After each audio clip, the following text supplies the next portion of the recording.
but how did you come up with the Day with the Homies series? Oh, okay, straight and let's get it. So funny enough, the original idea of that film format came from you. Came from, I don't remember what triggered this. Maybe you could speak to that, but you were just like, we doing a show. We're gonna do a Lamont Holt show. Like, let's start. We're just gonna film everything every day, and go. I can't remember why we was doing that. I just remember we was going crazy. I think it was just on some YouTube world domination shit. Like, you was like, I'm gonna make a show, like, cause I was down. I had nothing but free time to go film. We vibed, obviously.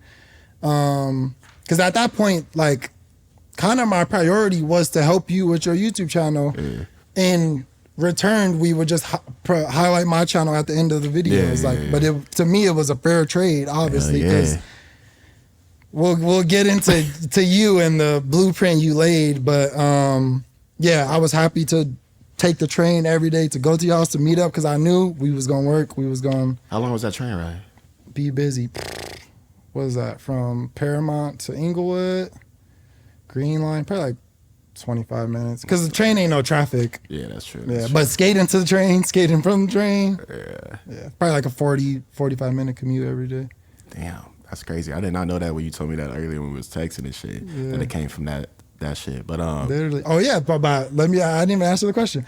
So from that show, I had a bunch of footage that was essentially what the format of Day with the Homies is, just me filming everything all day.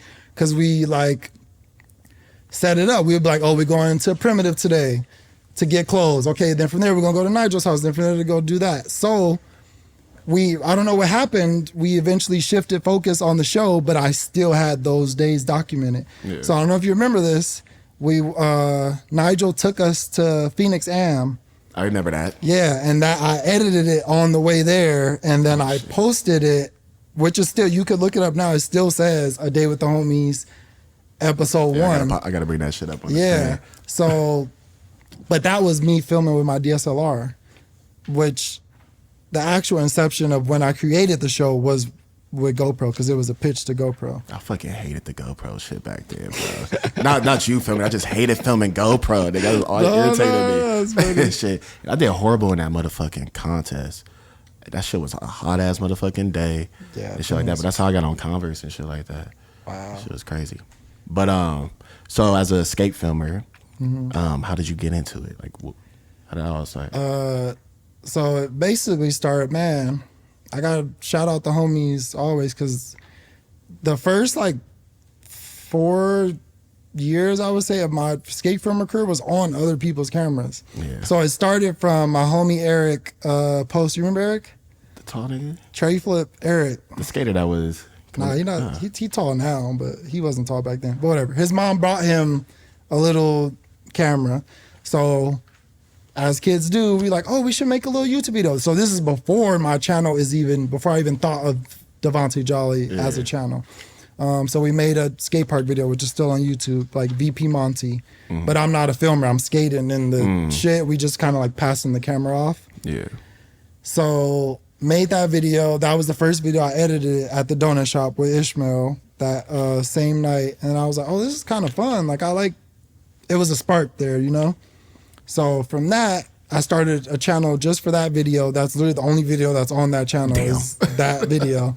But fast forward like a couple months later, the same kid, Eric, his mom bought him an even better camera, which was the Handycam. Oh, so he was like, we going filming this week. Let's go film. We going filming. So we went to USC. It was like a 9-stair or something. He was trying to tray flip it. So I filmed like all the tries, and then I think, I don't remember where it came from, but the name of my channel was Keep On Pushing.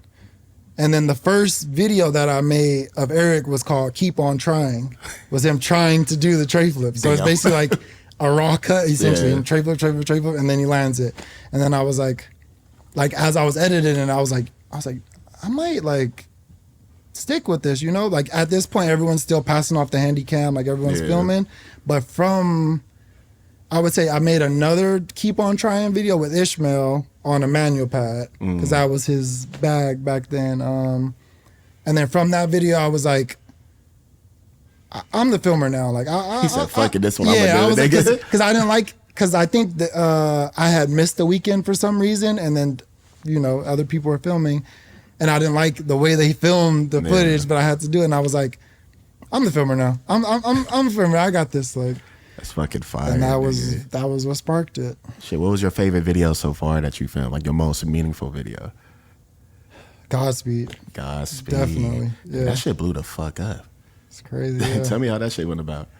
Bro, so I was working for Illegal Civ. We did IC3, which was like a skate film that was kind of adjacent with mid-90s, the movie. Okay. We were like working on both at the same time. Like Mikey was helping with the movie. I was going out skating every day, and then we would cross, connect, and like that was the intersection. So whatever. So we finished that. It wasn't that well received because he sold it and all these other things. Like, I think personally, if he hadn't compared, like if he would have just named it another video instead of IC3, because of the attachment people had to IC2, it would have made the impact. But it's like presentation is everything. So it's like he presented it as like, this is the trilogy to like my video that you guys hold to this standard, and it didn't live up to that because he didn't film it. I filmed it. I was the one working on it. So whatever, that video finishes, and then when we go, we like he set up like a screening to like show his agents or something. And walking into the office, he was like, you know, you doing the next video, right? And I was like, oh yeah, what you mean? He's like, I want you to do the next one, like whoever you want to be in it, like it doesn't matter, it doesn't need to be IC skaters. And I was like, bet. Like that was all I needed to hear. And that was me just essentially starting it. But funny enough, it was supposed to be an all black skate film. What the fuck? Originally. Because I had this talk with Shane Hale at Baker Distribution, and he was like, bro, are you gonna make a video? Like, you should make a video. And I was like, oh yeah, like I'm gonna talk to Mike. And he was like, yeah, you gotta make a video and you gotta skate in it.